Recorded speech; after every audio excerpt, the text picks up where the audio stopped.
And we are live. You already know who it is. My name is Mike Kyle, aka the Fantasy Vulture. I have over a decade worth of fantasy football experience and have continuously competed for fantasy championships over the course of the past 6 seasons. Let's make it 7 in 2020. But enough of me. I'm here for you. On today's episode of the FV Show, we are continuing our Week 2 game previews, breaking down every single Week 2 matchup all through the lens of fantasy football in order to help you secure that victory. Today we're going to be talking, or not even today, but in this video, we're going to be talking about the Denver Broncos versus the Pittsburgh Steelers. So if you are excited for this game and for the fantasy juiciness that's coming along with it, be sure to hit that like button down below like an open receiver downfield, Patrick Mahomes style, and also smash that subscribe button like a power running back up the middle so that you never miss a video from me. I'm dropping anywhere between 30 and 40 videos every single week. It's a lot. It's 11:04 right now. By the time I'm starting recording, this is the first game that I'm doing for the weekend, and it's easily going to be a 4 a.m. night with a 9 a.m. work shift on Saturday. So please, thoughts and prayers. But think of it this way: if you subscribe and you watch the content, you're going to get more consistent content all the way through the NFL season. So please consider subscribing down below. All right, let's roll. I'm ready to go. Oh, before we start though, sorry, didn't want to jump the gun there. Follow me on all social media platforms at FFVulture, Instagram, TikTok, and Twitter. RIP TikTok, however long that's going to stay up. But I digress. Let's jump in. Broncos and Steelers. The over-under for this game is 40.5 points. Pittsburgh is favored by 7.5, so just a shade over a touchdown. And of course, you guys know how we do this by now. If you don't, you're about to find out. We're going to start off with some game notes, just some general storylines and things that happened throughout the week for each team. And then we're going to go and dive right into some start, sit, and lineup decisions. All right, let's roll. So my game notes for this game: Courtland Sutton, wide receiver for the Broncos, who missed last week's game versus the Titans. He was limited both Wednesday and Thursday with that shoulder injury. I believe he was also limited in Friday's practice as well. Vic Fangio said that he is questionable and is going to be a game-time decision in this game versus Pittsburgh. So that's just obviously a major factor. Sutton missing last week. He was a guy that a lot of people drafted highly. And being down, let's just say your 4th-round draft pick for the first 2 weeks of the season is never a good time. Philip Lindsay suffered that toe injury. They're calling it turf toe. He did not practice all week. He has been ruled out, so make your lineup adjustments accordingly. That's running back for the Denver Broncos. James Conner had an ankle injury. JuJu Smith Schuster had a knee injury that popped up later on during the injury report on Wednesday. And Diontae Johnson was still battling back from a toe injury, even though Johnson played on Monday as well. They were all full participants at practice this week. There is no injury label on James Conner specifically, and JuJu and Deonte Johnson were both up as well. So all 3 guys are going to be full go for Sunday's contest. Other quick things to remember, especially from last week. I think the way that I'm going to do this is also kind of like a recap in a way what happened the week before. That way we can just kind of get a better understanding of what the team has done throughout the entirety of the season. So really just trying to find ways to spot trends and things of that nature. I thought the Broncos defense did a really good job of keeping the Titans contained all throughout the game. Derrick Henry, as somebody who was starting Derrick Henry and needed him to have a big game, it felt like Derrick Henry, even though he had 31 carries, every single carry went for like 3 yards. And so I thought they did a really good job of run blocking. And then even though Tannehill played fine, and I think Tannehill finished with like 260 and 2, like Tannehill kind of had to earn that in a way.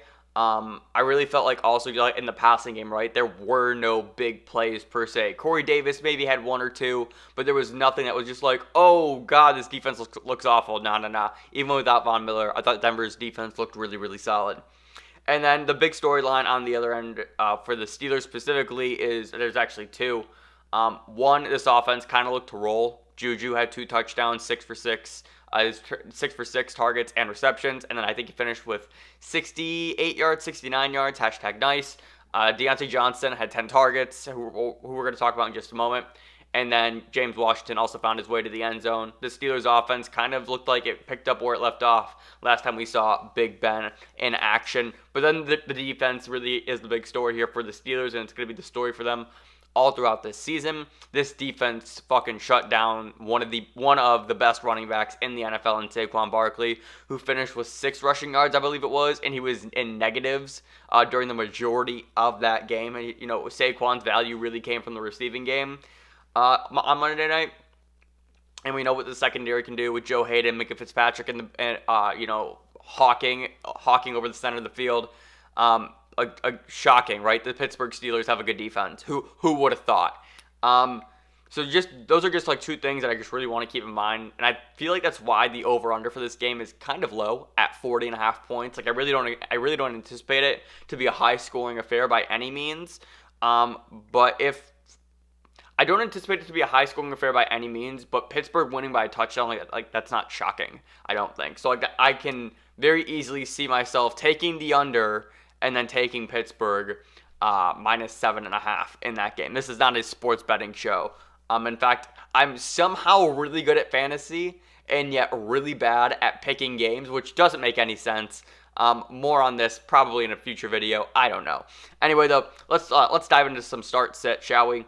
Your auto starts for Pittsburgh, for me, it's JuJu Smith Schuster, and that's kind of it. Like, how confident are you in starting? Like, what's your confidence level in starting James Conner this week against this stout Broncos run defense that we just saw kind of shut down Derrick Henry in a way? Henry finished with 116 rushing yards, but again, he did it on 31 carries. Like, that's not great by any means, and it was really just because they did force feed him the ball. I don't think Pittsburgh's going to do that. They saw what Benny Snell could do when given the opportunity this year. Snell rushed for over 100 yards on Monday night versus the Giants. James Conner is perpetually injured or perpetually leaves games early. So what is your confidence level like knowing all of these things and starting James Conner this week? If you start him, I literally think it's kind of off the basis of you drafted him in that third or fourth round, and he's your running back too, unless you have a better option on your bench. But this week, I'm not too high on James Conner, all things considered. Now, now transitioning over to the Broncos, how confident are you in starting any Broncos player in this matchup? And I mean that like super sincerely and like super legitimately. This Pittsburgh defense is very, very good. Like, if you can hold Saquon fucking Barkley to 6 yards, you're doing something right. I cannot emphasize how utterly incredible that is. So with that being said, are you actually confident in starting Courtland Sutton this week if he does play? You know, like coming off of a shoulder injury is one thing. Coming off of a shoulder injury after missing the week before, and now you're facing one of the best defenses in the NFL. I don't know. To me, that just spells bad news.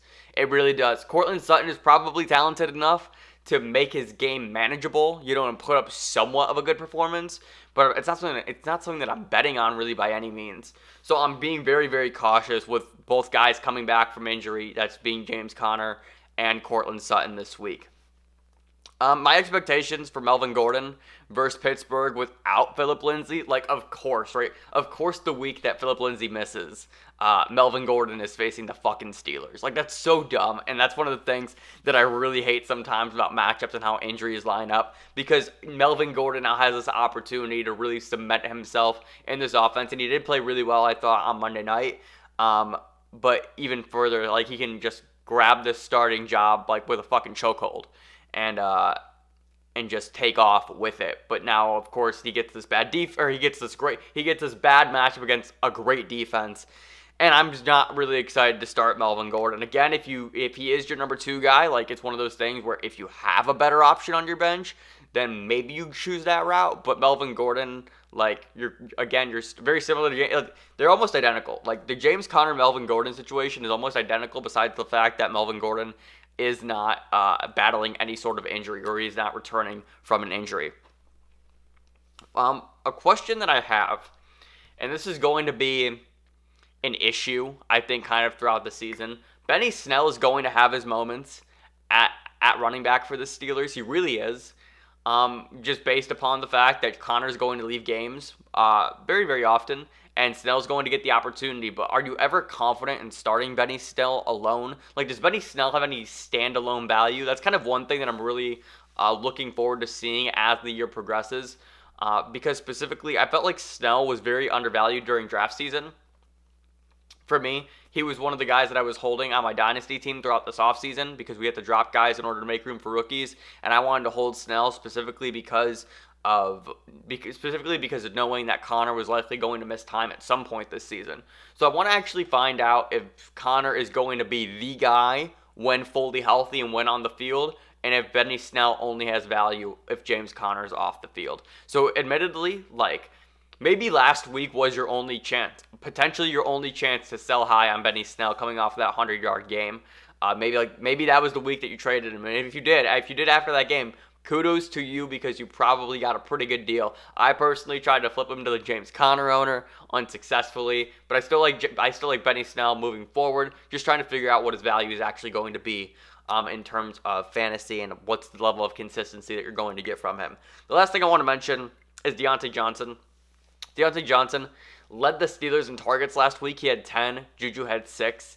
And it was a pretty impressive 10 targets, all things considered. Diontae Johnson didn't play great, but still just coming into his first game with Big Ben and Roethlisberger, and not only leading the team in targets, but kind of doing it by a significant margin, right? 10 compared to 6 to where JuJu is the guy who has chemistry with Big Ben already. Just really something that was kind of fascinating to me. We all knew what the hype for Deonte Johnson was coming into this season, and to kind of see it pay off in a way week 1, that's very, very encouraging for things to come, not only for Johnson this season, but kind of for the duration, potentially, of years to come with Big Ben as well, as long as he's the quarterback of the Steelers. Let's see. Are you starting Drew Lock? Probably not. Noah Fant, if he's your tight end, you're going to. Eric Ebron, I didn't see enough in week 1 to start in week 2. And I actually think that's going to do it for my Denver Broncos versus Pittsburgh Steelers week 1 game preview, all through the lens of fantasy football. So if you enjoyed this video, be sure to leave a like and subscribe down below. I'm trying to do this for every single game for week 2 and every single game all through the NFL season, actually. So if you want to see more content, be sure to subscribe. Again, hit that like button. You can follow me on all social media platforms at FFVulture. And I think that's going to do it for this game preview. Thank you so much for watching. And remember, people come and go, but fantasy championships are forever.